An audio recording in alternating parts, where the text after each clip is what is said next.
Есть ли смысл тратить свое время и усилия, тренируясь только на турниках и брусьях? Например, если у вас нет доступа к отягощениям в зале. И к какому результату это приведет через несколько лет? Ведь многие атлеты из зала говорят, что турник — это баловство, и вы не сможете получить достаточно нагрузки для мышц, чтобы выстроить атлетичное тело. Но может все-таки есть реальные примеры тех, кто тренировался исключительно на турниках и при этом построил красивое, сильное тело?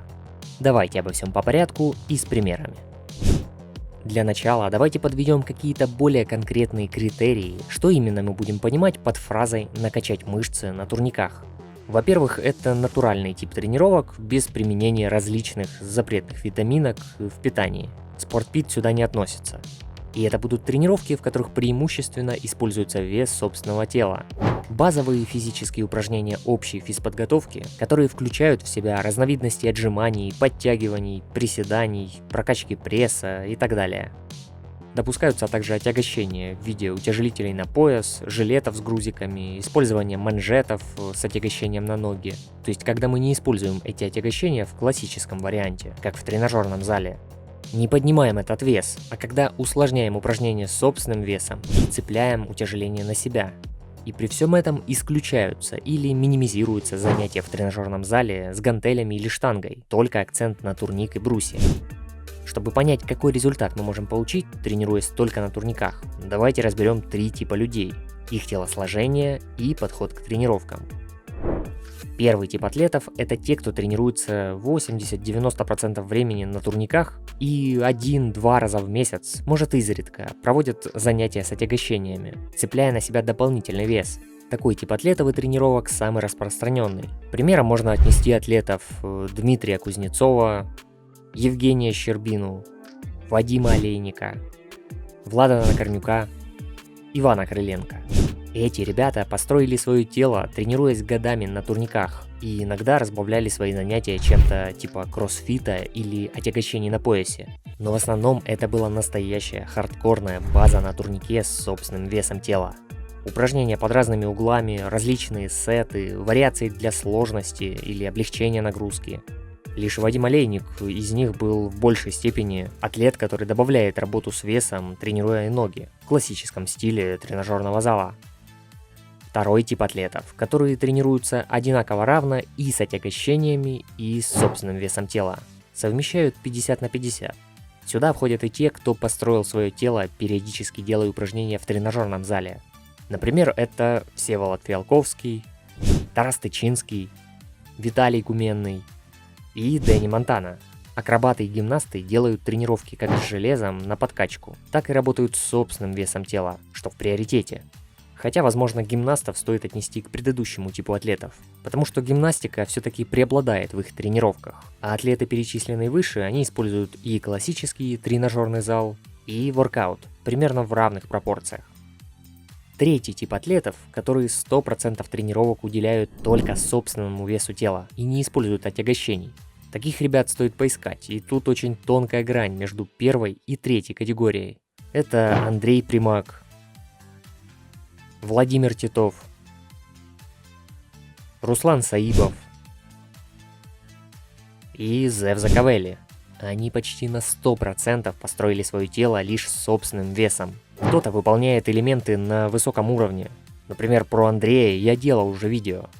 А кто-то легенда базового воркаута, как Зев Закавелли.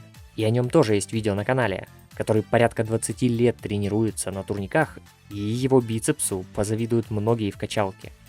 Продолжу своим примером. Когда я начинал тренировки, у меня в доступе был только турник и пол. Через время появились брусья. Дома были 2 гантельки по 5 кг, но это ни о чем. И ни о какой прогрессии нагрузок с таким инвентарем не могло идти речи. Да, была еще гиря 16 кг, но это не в счет, поскольку я ее даже поднять не мог поначалу. Это уже через время, через несколько лет я стал использовать изредка гирю. Но форму я сделал без отягощений. Когда я поднял базовую подготовку отжиманиями от пола и подтягиваниями, и появилось больше силы. Я набрал около 15 кг веса тела, тренируясь преимущественно с собственным весом тела и лишь иногда использовал отягощения на пояс или жилеты. А вот штанга, гантели и тренажерный зал в классическом понимании этого всего не было никогда.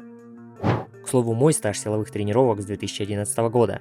Напишите мне в личные сообщения за помощью с индивидуальной программой тренировок и питания. Читайте десятки довольных отзывов на моем сайте.